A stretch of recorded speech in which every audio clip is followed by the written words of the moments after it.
Okay, good evening, everyone. I'm Scott Kalani, Director of Exhibitions and Public Programs. Thanks for joining us. Tonight's program, our final talk in the series, is part of Architecture Everywhere, a monthly series organized by the Washington Architectural Foundation, exploring how architecture comes to life in unexpected ways through other arts and humanities disciplines. In this presentation, we welcome Julio Bermudez, PhD, professor at the Catholic University of America School of Architecture and Planning.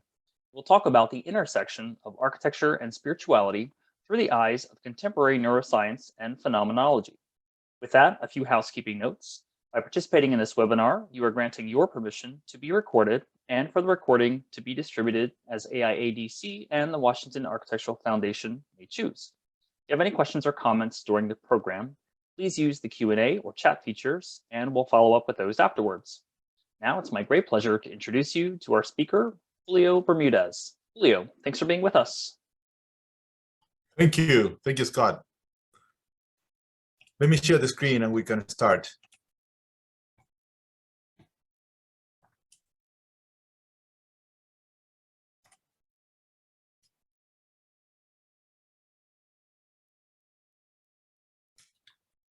If we ask professional scholars and even ordinary citizens about the purest and ultimate function of architecture, most of them would agree that architecture is called to do a lot more than to guarantee the public health, safety, and welfare of building users. In fact, I think most people will say that the promise of architecture begins fulfillment when such expectations have been met and transcended.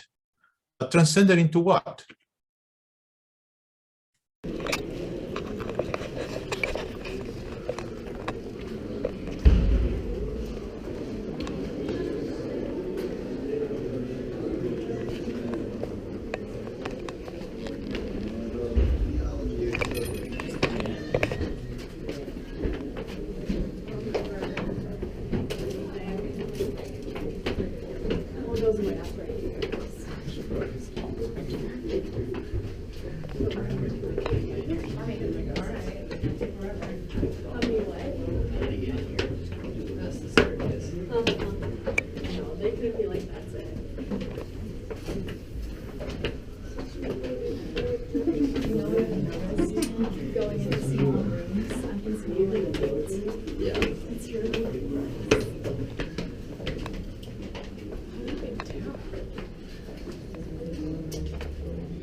This is Saint-Japelle in Paris.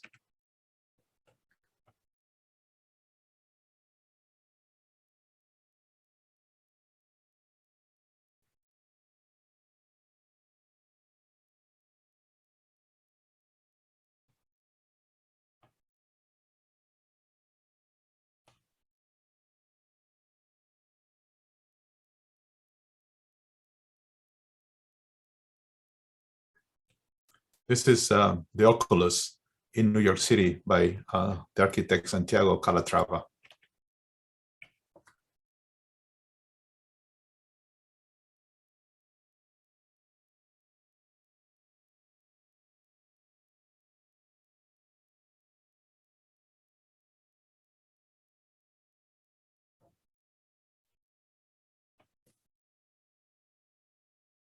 Of course, this is Machu Picchu in Peru.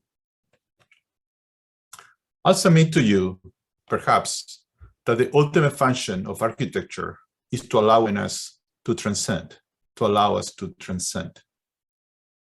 But how is this possible? How can architecture do that? And what does it mean? I love this photo.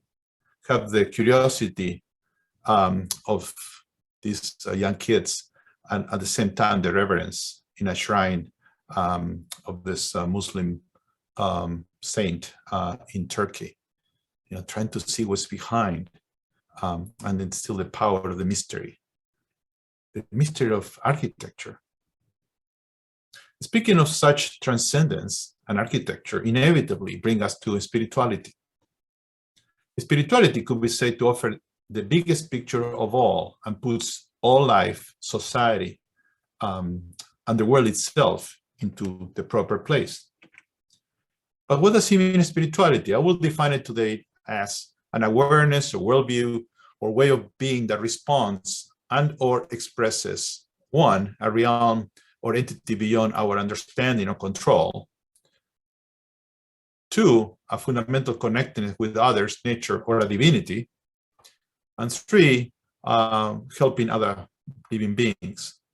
In other words, spirituality demands or expects this transcendence that is self or ego transcendence, social transcendence, even cultural, ethno, and human transcendence. Architecture could do this at least in two ways. The aesthetic way, which is through beauty, so the power of the presence of the building itself, or through ethical means, by offering services, pursuing, let's say, sustainability, or other activities that helps the world to be a better place or to help people. In this talk, I will refer to the spiritual dimension of architecture in the aesthetic realm. And we'll say more about that in a minute. But there is a lot to say about ethical, but I won't cover it today. So we're talking of architecture becoming a gate, a bridge, a passage to transcendence, an invitation to move beyond a most metaphysical device like architecture, leading us perhaps to the most metaphysical realm, stereo vision of all, a spiritual state or reality. Notice that we're talking about the effect of architecture on people. Not so much architecture itself, but about us, about our experience. It involves a perspectival shift from third-person detachment to first-person intimacy, and then one further step of no subjectivity at all. It is a shift that allows us to move from witnessing the last moment, in this case of St. Francis, in his deathbed, as Giotto, a great painter, puts it here in the left. That is an external or third-person view, if you wish, and becoming the man Francis. He is inhaling his last breath before going to the great unknown. This is the perspectival shift that we're talking about, and it goes well beyond empathy. I'm interested in the actual effect of architecture on people in these extraordinary moments in which somehow architecture leads us to the spiritual highest realm of all. How you access the transcendent, and in this spiritual moment, can we measure that? Can we gauge that? Can we figure this out? How is architecture doing this? Now, in a way, I'm trying to seek some sort of extraordinary evidence, and this can only be achieved through some phenomenological means. And phenomenology here means the experience of human beings. This extraordinary moment of architecture that allows us to enter in this contact with something beyond. I have pursued three projects which I shared with you tonight. The first one, trying to do this. The first one goes into the public testimonies in the discipline of architecture, trying to find cases in which people recognize these amazing moments of transcendence. The second one is a large survey I did a few years back in which I asked people about that. And the third is neuroscience, which I guess I'll talk at the very end. Now, after some 15 years of looking for testimonies, I had to, in the public domain of architecture, in the discipline of architecture, it's incredible that I must report to you that I found very few indeed. and the best one could be counted with my two hands. And of these, here you have 6 of them. Here we have our past president, Thomas Jefferson, speaking about his amazing experience at the Maison Carré in France in 1787. Or we saw the French writer Stendhal having his moment of truth with architecture at the Basilica of the Santa Croce in 1817 in Florence. Viollet-le-Duc in Paris at Notre Dame about the same time as Stendhal, except that he was a very young kid, 3 to 5 years old, like he tells the story later on in his life. Then, of course, we have the great Le Corbusier at the Parthenon, along with Virginia Woolf, that recognizes the amazing moment in which he actually lost a capacity of holding his, talking Le Corbusier, his weight. His knee left him unprepared for this. And then we have the well-recognized Juhani Pallasmaa, Finnish architect, having his moment at Karnak in Egypt. Everybody probably heard about Stephen Hall moment at the Pantheon, and less known but recognized by Tadao Ando, his moment at Ronchamp. Now, why so few testimony in our discipline? You expect that there will be a lot more. A lot more, given the power of what we are talking about here. Yet there are so few. Are we somehow avoiding the issue?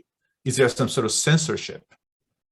I don't have time to talk about that particular speculation, but certainly put us in a situation that we don't have much to know about this experience. So based with that reality, I conducted about 12 years ago a series of surveys, 2 surveys actually, to investigate the topic. And the reason I did the surveys is because it statistically allow us to get a large enough amount of responses in our data that could be then scientifically, statistically provide some sort of validation. Otherwise, people will always say, well, it's just subjective and so on. You heard this before, right? So a statistic is a powerful tool these days to allow us to to discuss this in some sort of empirical evidence. So as I said a few years back, I conducted 2 surveys, one in English and one in Spanish, about what I called then an extraordinary architecture experience that was defined this way: an encounter with a building or place that fundamentally alters one's normal state of being. By fundamental alteration, it is meant a powerful and lasting shift in one's physical, perceptual, emotional, intellectual, and or spiritual appreciation of architecture. Both surveys had the same 35 questions that ask about their experience and the participant. Each survey took a minimum of 10 minutes to complete and was openly available over the internet. The survey produced the largest number of personal testimonies of such profound experiences ever collected to this day, nearly 3,000, a number that supports, as I said, statistical significance and analysis. So the surveys answered clearly in the affirmative to these 2 questions. First is through popular participation. The strong wording behind the definition of extraordinary architecture experience was not a deterrent to people's participation. Hence, we must assume that barring some massive misunderstanding, these nearly 3,000 people affirmed the actuality, the reality of these experiences. It's not a fabrication.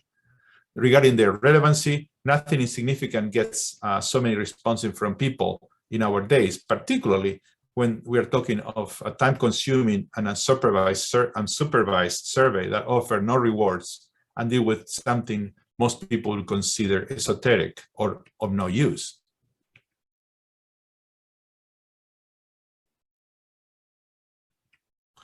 The survey requested participants to define 5 experiential characteristics of their incredible encounter with architecture, using at least 8 words and entering about 3 others. That's the other category that you see in the chart. And the results are here. It is impossible not to notice the incredible agreement between 2 large populations that are so apart in space, language, and culture. The top 4 choices are identical, although in a slightly different order. The top ranking of the sensual, perceptual, physical quality affirms the role that the embodied, material, and observable play in these unique events. The often called objective dimension has always been at the core of beauty and traditionally related to the compositional, tectonic, and other empirical consideration of architecture. This descriptor also has an important association with the body. The high ranking of emotion is consistent with these experiences' powerful and lasting impact. Emotion is arguably the most important component in fixing events in memory. Feelings are also instrumental in raising awareness, triggering and being triggered by strong body reactions, and provoking very intense, profound, and vivid perceptions and responses.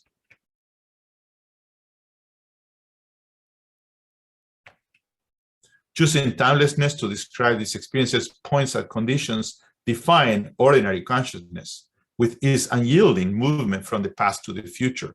It implies a level of presence and awareness that has been slowed down to a standstill, and in the afforded new perspective, allow us to access an eternal moment of awe, peace, and otherworldly spiritual realities. Painting by Edward Hopper or Giorgio di Chirico here come to mind as seen depicting atmospheres of a timeless instant. Pleasure recognizes the joy or satisfaction that result from experiencing architectural qualities. Whereas timelessness refers to this embodiment and the mind, pleasure, on the other hand, has sensual, visceral, and emotional connotations. By providing relief from our constant seeking to quench desire, pleasure delivers us into a state of exalted calm, often involving heightened appreciation of what is present. When asked to say what they got out of the extraordinary experiences, participants of both surveys agreed to be insight, about 55%, beauty, over 50%, joy or satisfaction, about 43%, and peace, over 38%.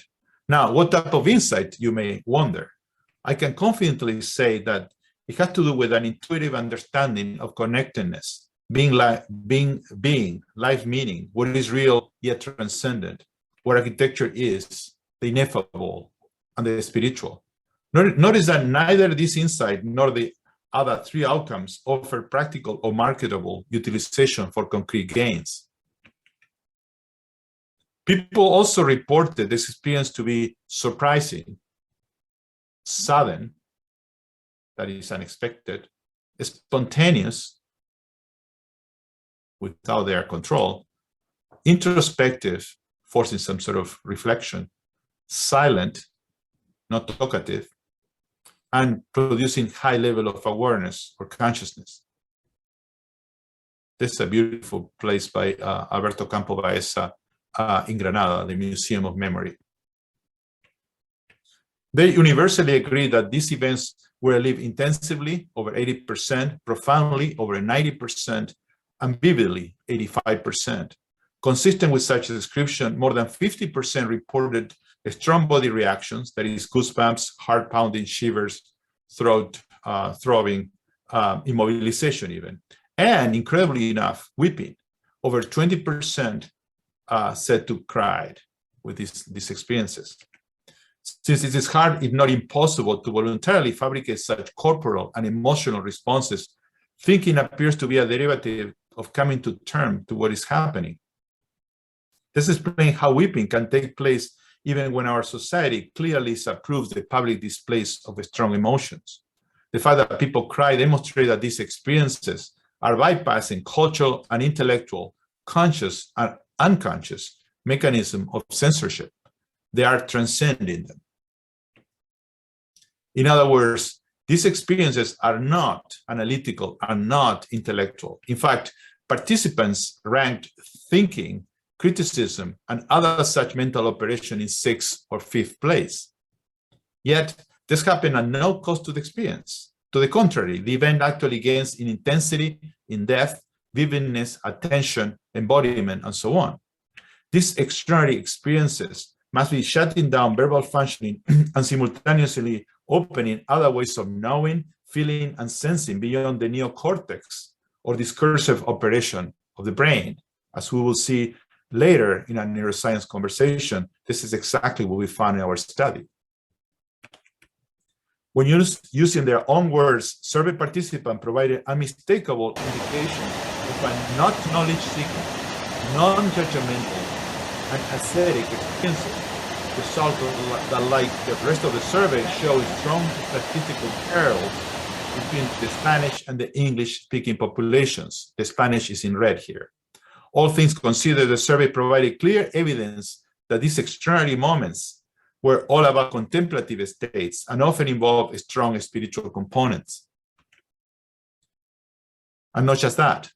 Looking at the top 10 buildings or places that provoked respondents' profound experiences, we found not only well-known places to architects and the public in general, but also, and very relevant to our conversation today, that most of these buildings were architectures designed with spirituality in mind, that were calling for some sort of a spiritual, aesthetic, or symbolic experience or contemplation. It is then not surprising to find that the average distance people reported traveling to get to the top 10 places or buildings were 3,400 miles in the English survey and 3,900 miles in the Spanish survey. We are talking of continental distances involving big physical, temporal, economic, and cultural efforts to the traveler. The ancients knew it well. Committed pilgrimage is a price to pay to encounter the extraordinary, the spiritual, the transcendent. Clearly, architectural quality cannot be learned from books or lectures like this one, but must be directly apprehended and tasted in actual experience. After all, most of the respondents already, that is intellectually, knew these buildings beforehand, but still got totally surprised and transformed by them. All these findings show that in the right conditions, architecture can become a gateway to extraordinary or transcendent or spiritual moments.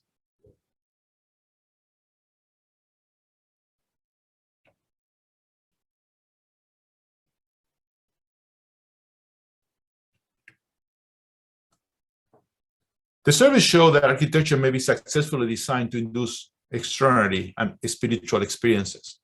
However, even with statistics on our side, we always have people rolling their eyes and declaring these experiences as ultimately subjective and therefore impossible to generalize or to believe in.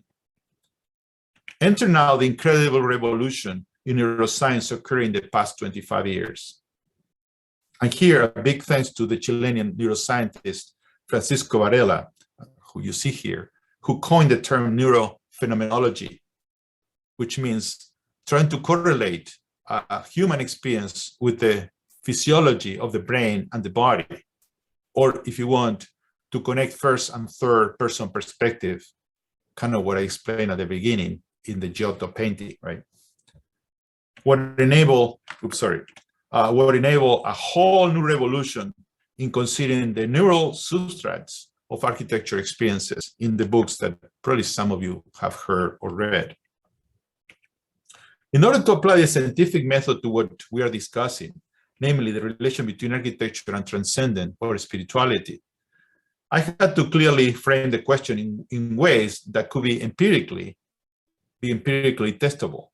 The question was then put as this: can an external method to induce contemplation, in this case architecture, produce results similar to those attained using conventional internal methods, such as meditation or prayer?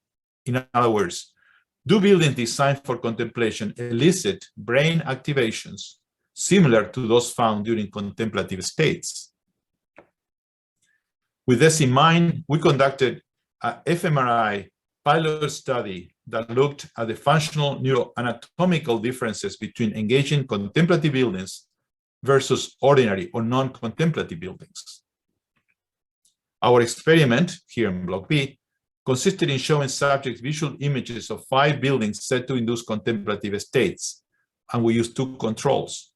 Our first control, Block A, came from showing the same subjects images of 5 ordinary buildings not designed to elicit contemplative states. The other control came from neuroscience literature covering subjects either undergoing meditation or seeing aesthetic objects. We recruited 12 architects for the experiment. Choosing architects as subject allow us to follow a rationale similar to selecting expert meditators to demonstrate the power of meditation in the laboratory. In our case, architects are most likely to have the strongest and therefore measurable responses to building than the average citizens. There were 2 questionnaires. One was given after each block and consisted of 3 self-assessment questions addressing levels of anxiety, presentness, and internal dialogue.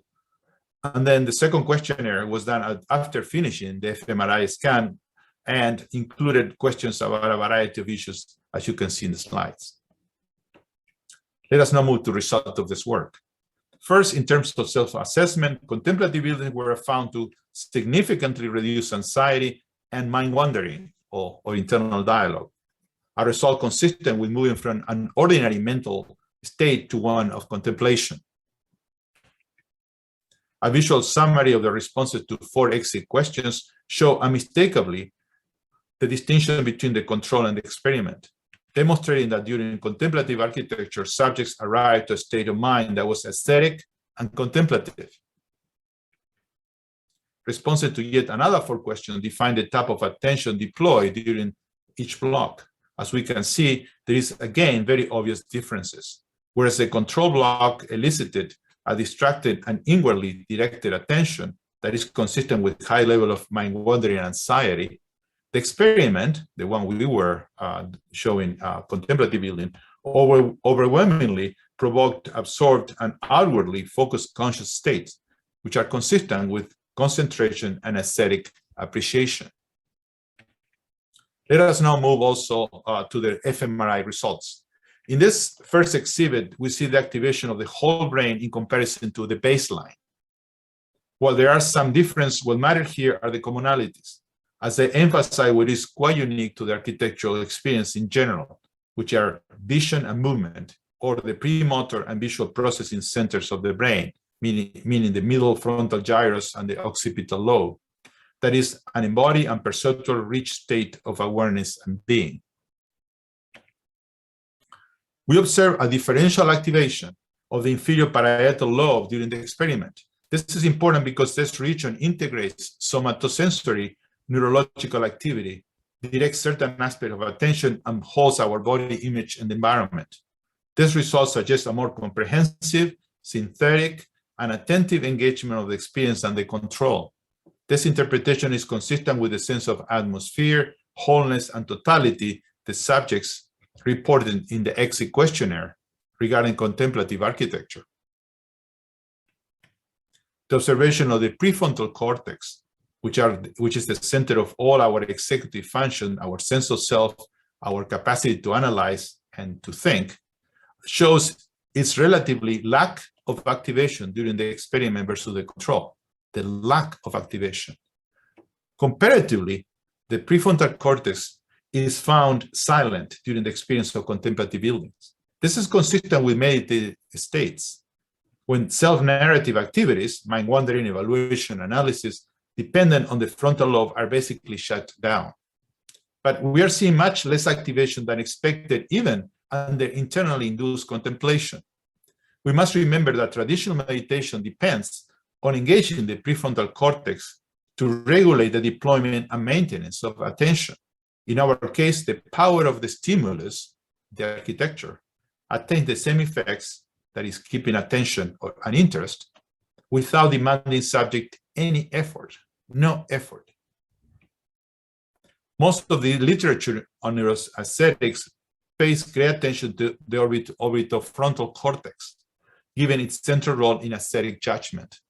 Since we did not ask for aesthetic judgment, it makes total sense that it is only the control condition, the one exhibiting a different activation. During the exit interview, our subject recognized that they couldn't completely avoid becoming somewhat judgmental of control buildings, something expected given the architectural training. The lack of evaluation in the experiment is consistent with the possibility that our subject actually attain a contemplative state. Let us now consider anxiety in architecture. We expected that anxiety would narrow down awareness and raise negative feelings. it would turn attention inwardly to the psychology of the self and away from the architecture, thus fostering internal dialogue, distraction, and so on. In other words, anxiety will remove the person from the experience.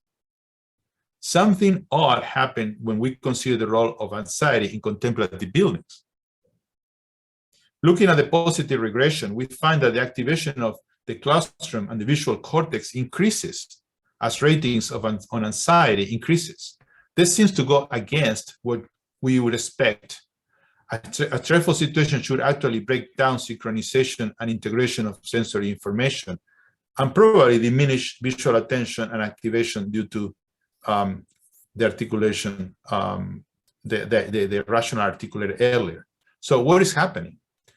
The reason why anxiety fails to undermine the experience of contemplative architecture is because these buildings are so engaging that they demand a high level of synchronization and integration of our sensory information. In other words, the architecture induces a contemplative state that calms the subject by directing their attention more intently to the beautiful spaces and form in front of them. This happens naturally, effortlessly. Nothing new in a way. After all, isn't this why we often go to a church or a museum or a garden? To calm ourselves? Our research provides neuroscience evidence of the power that design environments may have on people. This result that I'm going to show now is the most, and the last one, is the most compelling of all. Based on subject responses to all our questions, and using the parameters listed in the slide, we rank our subjects' depth of experience. The ranking goes from subject having a superficial and intellectual response to the experiment to very, very deep, absorbed, and emotional experiences. What we wanted to see was if there was any correlation between this variability in experiential response and brain activation. Using such ranking of subjects, we did a regression analysis and found a progressive and massive deactivation of the brain the deeper the contemplative states. Specifically, the more profound the architecture experience, the less activation of the prefrontal cortex, which is associated with the executive function, sense of self analysis, as I said before, less activation of the areas considered the default network, which is basically what runs our self 24/7. Areas of the brain with ordinary auditory experience are also continuously shutting down. Also, any areas of the brain concerned with labeling and understanding, and so on. At the same time of this massive deactivation, we found an upregulation, that means an increasing regulation, increasing activation of areas associated with sensory motor operations, supporting the aesthetic absorption with the stimulus. And all this happened without any efforts. We are basically seeing a brain that goes silent the more contemplative it gets, thanks to architecture. This discovery, in addition to the rest of findings, makes our study quite remarkable. We can attain a contemplative state via architecture without putting any effort. All of you that have tried meditation or any contemplative practice, you know how hard it is. Yet here we attain it without effort. Such contemplative outcome coming from the aesthetic experience of architecture finds agreement with results from neuroscience studies of other states of consciousness that may also be considered extraordinary in their own right. For example,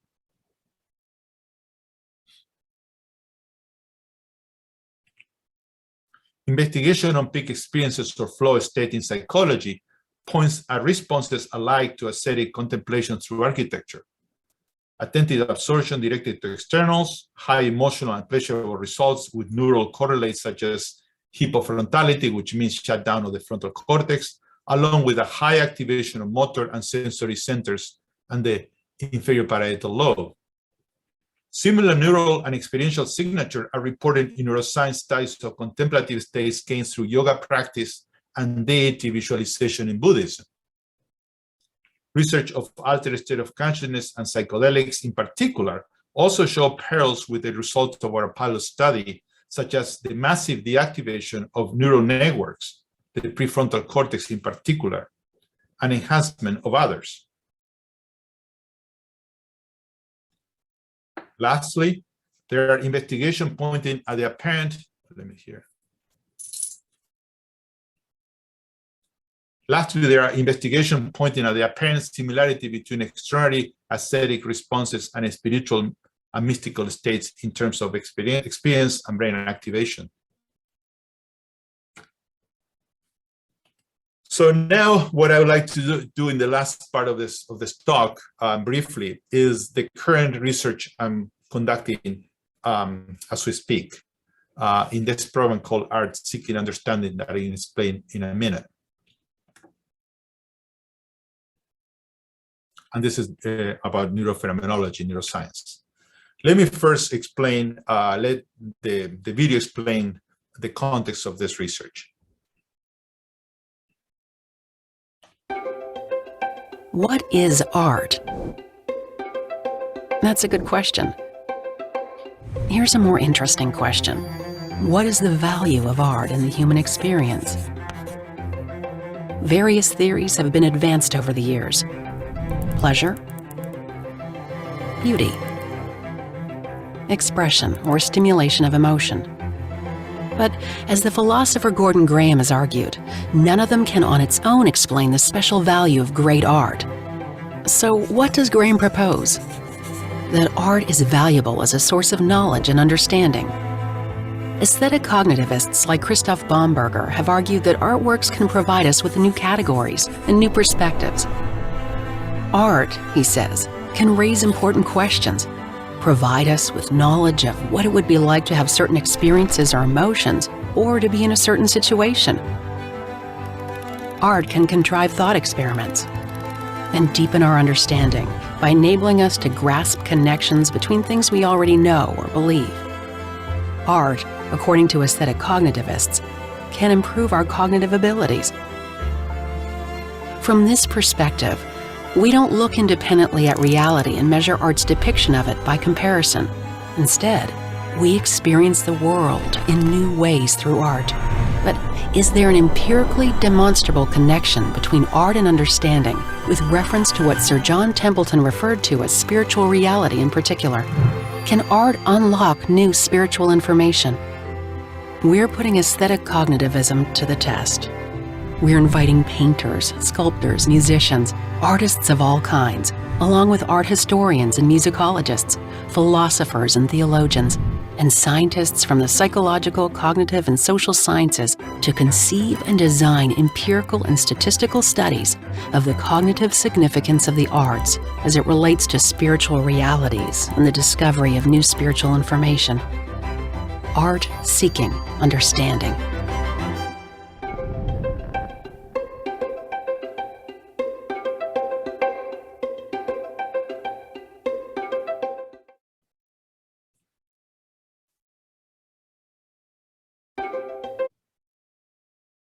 So a couple years ago, because of the pandemic, it has been delayed.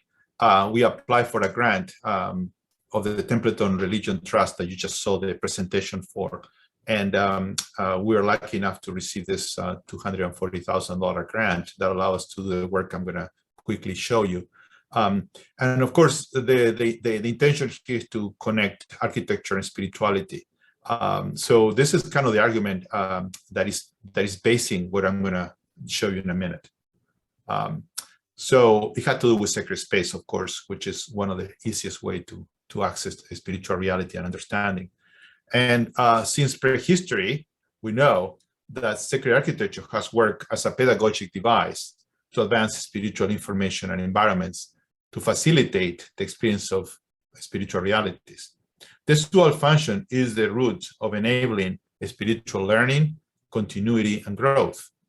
Beauty has played an important role as builders of sacred structures, almost universally sought to enact aesthetically pleasing experiences. The field of theological aesthetics and recent scholarship have provided reason for such practice and successes. In other words, we are talking of form and spaces as facilitating access to a spiritual reality. In fact, as I said a minute ago, there may be no easier or faster way to access a spiritual state or reality than entering a sacred space. And perhaps that's the reason why we go there. So based on these arguments, and I made the proposal that you see here, which is what we are doing now. I selected to have 30 Catholic believers, and I can explain perhaps later why Catholic believers and not somebody else, to visit and experience two buildings, one secular and one sacred, here in Washington, D.C. One was the sacred space was the Basilica of the National Shrine of the Immaculate Conception, which is, by the way, the largest Catholic church in the United States. It's a beautiful building on the Catholic University of America campus.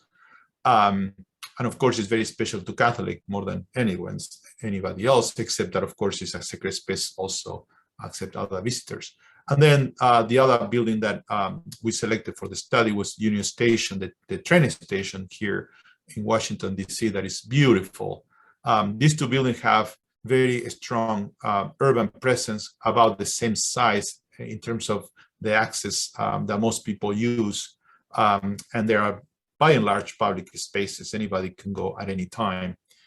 So for all those reasons, we select those two spaces. Then the way that we are proceeding to do the study, the empirical study, using, again, this idea of neurophenomenology advanced by Francisco Varela, is to do a series of questionnaires that happen on real time as subjects go through the building, and also exit questionnaires at the end of their visit, in parallel with physiological data that we get, brain and physiological data that we get from instruments. One is a mobile electroencephalogram, which is state-of-the-art technology that you couldn't do even a few years back because the technology was not there.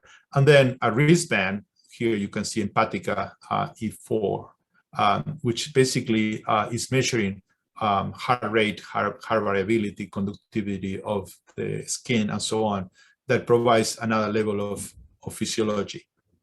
Here you can see the first person experience, which is the phenomenological data, and the third person experience, which is the brain and physiological data.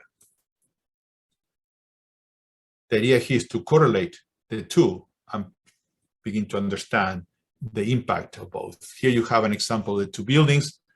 Those of you in Washington, D.C. Probably have visited both. If you haven't, probably you want to. They're amazing places. Next, I'm going to show you an example of how this is conducted.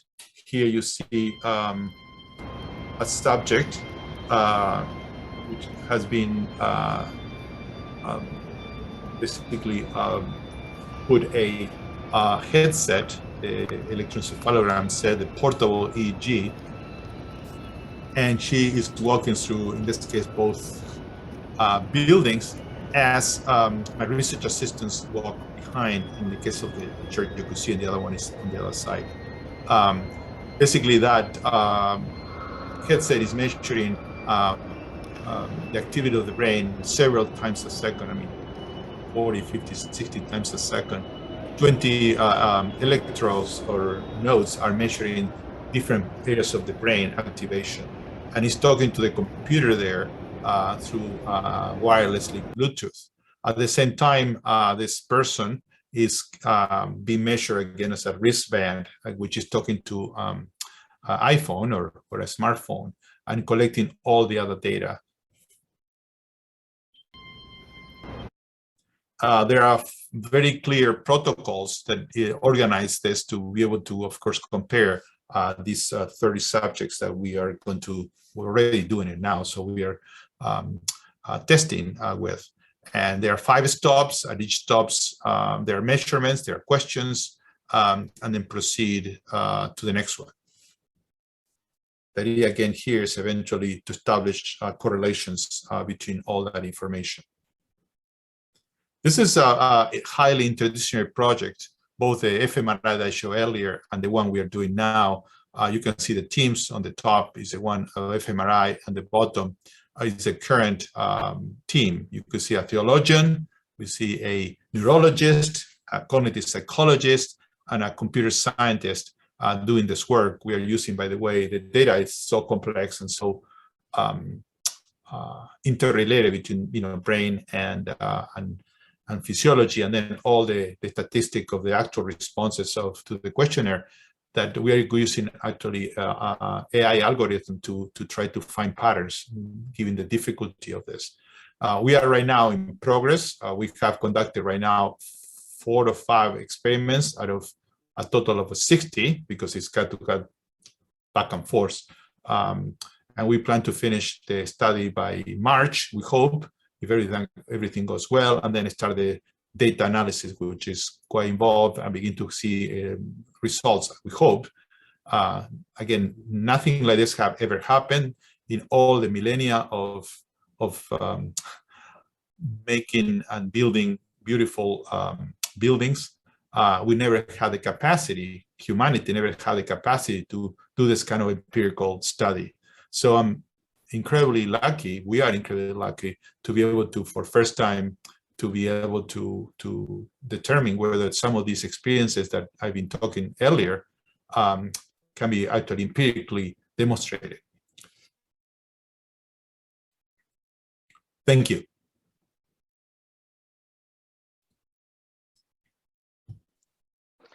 All right, thank you so much, Julio. Very informative, very interesting. Anyone in the audience, if you have questions or comments, please go ahead and input those now into the Q&A and chat features. Julio, I guess I'll start. Why did you select only Catholics as your research subjects? Isn't this too narrow of a population? Yeah, it is a narrow. This is a pilot study. If you remember what I said about the fMRI, we selected architects in that one too, which also, of course, is narrow. When you look at how all this neuroscience revolution of basically studying spiritual experiences or contemplative experience started back in the late 90s, early 2000, they started with this, and there are famous photos of these Tibetan monks that have been meditating for 40 years. They started that way because they wanted to make sure that they could measure things in the brain. And at that time, we didn't know what any of this could be measured. So now if you see what the literature or the experiments that are being conducted right now in that area, they're using any ordinary citizen to test their hypothesis. But the first ones, you need to make sure that something could be measured. And the responses of architects, for instance, in the first experiment with MRI, are more likely to be measurable because, of course, we architects are trained to respond to buildings. In this case, Catholic tend to be, of course, supposedly at least, much more sensible to sacred spaces that involve their, symbolic artifacts and rituals. And therefore, for that reason, for this pilot study, we selected 30 Catholic. The hope here is that we get results to get more funding and then expand this to larger population, both people from other religions, let's say what happened with a Muslim enters there or a Hindu, and also even atheists. Is any change in the response, let's say, for people entering sacred space compared to a secular space from somebody that has no particular religious affiliation? Okay. You mentioned that in your fMRI study, the whole prefrontal cortex is turned off. Does a transcendent architecture mean that people forget themselves somehow? Yes, they forget themselves. That's a great question. I think what happened when you look at the deep state of meditation, regardless of architecture, the highest level of contemplation or meditation is when you forget yourself. You transcend, and this is transcendent is what allows us to enter in communication, if you wish, or some high sensitivity of other conditions. In the Catholic faith, when you enter in this place of non-self, you could hear basically direct communication with the Lord. In the Buddhist tradition, is something similar. So what is incredible about what we just found with the architecture in the fMRI was that is happening. The architecture shut down the frontal cortex, which is right here in my head, is all that Western civilization tells us makes us unique. In many ways true, we are different from other animals because our frontal cortex is a lot more developed. But on the other hand, that perhaps is what cut us off from spiritual insight. All religions are very clear that in order for you to enter in this other alternative state of consciousness, the ego, the self, needs to be left behind.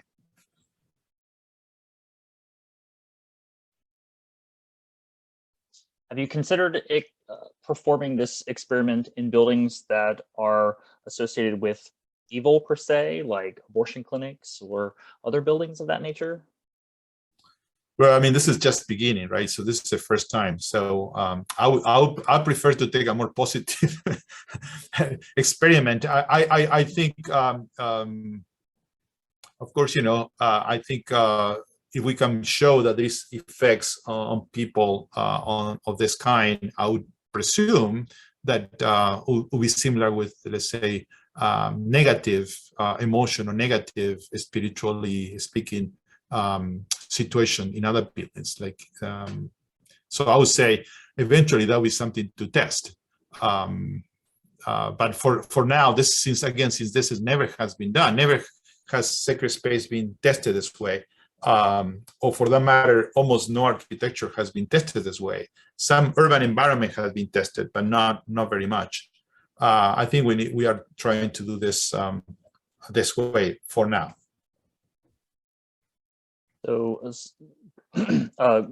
comment, it might be interesting to run similar experiments on young subjects to see how much of the response is hardwired versus learned. Any response to that? Yeah, well, I mean, I think right now, when you do science, in order for you to get results that are empirically validated and basically publishable and trustable, you have to have a very clear way of defining your population. So for instance, right now, our population is between 21 and 65 years old, that are non-architects, that are Catholic, they're able-bodied, because, I mean, we had to have some sort of consistency. The numbers that we are dealing 30 to 35, I'm probably testing more than 30 just to make sure that something doesn't work. I still have enough data. It's not enough to be able to expand the population to large group. Now, if I have a lot of funding, I could, test 100 or 200 people, in which case it would be fun to, not just fun, it would be very informative to test people of not just different ages, but different belief system, as I said. I think what is intriguing here eventually will be whether, how much your training or your belief system, as the person asks, affect us. And the argument will be, it does affect us. The question is how much. And one of the hypotheses we have, and this go maybe a little farther than the question asked, there is a hypothesis that the way that we respond to architectural reality, but reality in general, is through a series of layers of interpretation that happen simultaneously. So when you become aware of something, you become aware of a whole thing, okay? But if you could peel out the onion, you will see at least 3 layers. The deepest layer of all are the species bias, okay? So human being, biped, or a primate, let's say, a high primate like we are, will tend to see certain things based on what is of evolutionary or survival interest. And of course, very different if you're a biped, if you're a 4-legged animal, right? Also the capacity of our brain, our capacity to see things, we see things that, for instance, other animals can't see, blah, blah, blah. So there is that we naturally, the species will come first. Second, on top of that, with the layer of culture, different culture will pick or whatever is a species significant, I will interpret in their own way. So let's say Islamic culture or an Asian culture will interpret certain things that are pretty common to all our human beings in ways that are different, let's say, Western or American culture. On top of that, there is, the particular personal or family or belief or disciplinary bias that we bring, that on top of that, as an architect or as a theologian or a particular socioeconomical, but also personal family, you will add further interpretation to that. So you have these multiple layers. When you see reality, you see this collapse into one. So yeah, younger people will experience reality different. They have less bias, but also they have less data, right? They have less connections to make in the brain. So one of the things we'll like to test out, and probably not in the study because that requires other level of technology to be able to measure these things. That's what we're talking here about, empirically measuring, not to make I make a statement that is a hypothesis. We are trying to do is to find scientific measurements that we could test the hypothesis are true or wrong. So yes, ideally, eventually we'll have to test a different type of people, different culture, different ages, different genders systematically and see what the difference are. Okay, will you be using Loretta analysis of the EEG? Yeah, we are going to use that. I mean, we're using a variety of analysis. In addition to the one that is being asked, we're going to use also artificial intelligence, actually, machine learning, because the complexity there is such that we think we could find new things that hasn't been possible before.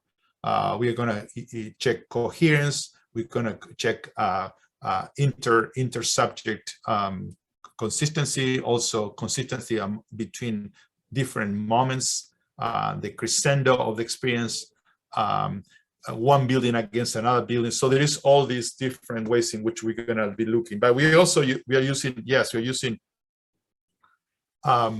traditional ways of looking at EEG and then non-traditional, meaning machine learning. And for that, we have the data analysts, the statistician, and most important, the neurologist, who could really understand better than I could. I'm an architect, right? These things. All right, we have an audience member saying that iMotions is an integrated analysis platform made to execute human behavior research with high validity. It uses EEG, ECG, eye tracking, GSR, and facial motion analysis sensors, and seamlessly integrates and synchronizes multiple biometric sensors. Have you considered using iMotions in your research? That's a excellent question. In fact, without revealing too much, we submitted another grant to Templeton, which I'm waiting to hear. We submitted eye tracking, mobile eye tracking, which is state of the art, very much like that we're using right now for EEG, state of the art. This iMotion state of the art. The iMotion, certain iMotion, eye tracking. iMotion is a brand, right? iMotion offered also include EEG. However, as far as I know, and I've been dealing with them, I've been working with them. When they do all of them together, it's just too much stuff. So their EEG is not as sophisticated as the one we are going to have. But the advantage they have, they do all this at the same time. So our next grant, the idea is to focus only on the eye tracking and try to see what's the cause of the effects. This particular project that I just showed is showing is trying to measure the effects of architecture on people. The next round, if we're lucky enough to get it using eye tracking, we'll try to see the cause. What is causing these effects? And for that, we're using eye tracking. And eye tracking also would allow us, in combination with other technology, to see this species versus cultural versus religious versus personal interpretation, because it allows quickly to see what people pay attention just naturally without adding interpretation. And that will be a long discussion, why is that, right? But yes, it's an excellent question, and clearly this person is very well versed. Maybe he or she can send me an email. We can talk more about that. Yeah, it looks like we've run out of time here. I know we have a couple other questions in the Q&A and another one or two chat statements or comments. So I will collect those, and Julio, if I can share those with you, I should be able to source them, and that way you can get back to them personally. But I do want to end with one question. So what will be a natural follow-up to your existing research? Where do we go from here? Well, what we're going to do here is what that other person suggested. We are going to do this, well, if we get the funding, eye tracking. We want to analyze not just the effect, but also the cost. That will be the next level. And ideally, if we have both, then we could extend this study to multiple population, not just Catholic, but begin to look at effect as some of the other, audience members said, maybe to non-religious people or younger or etc. Great. Julio, it's been a real pleasure. Thank you so much for your presentation. Really appreciate it. Thank you for inviting me. And Good. Thank you for the audience. Excellent. So as mentioned at the start of the program, this is our final talk in this series. It's been a real pleasure facilitating the series with everyone. Thanks again to all the speakers, attendees, and supporters of this series throughout the year. If you have any ideas for future series, please feel free to reach out to me. This concludes our program. Thanks again for joining us. Take care, everyone.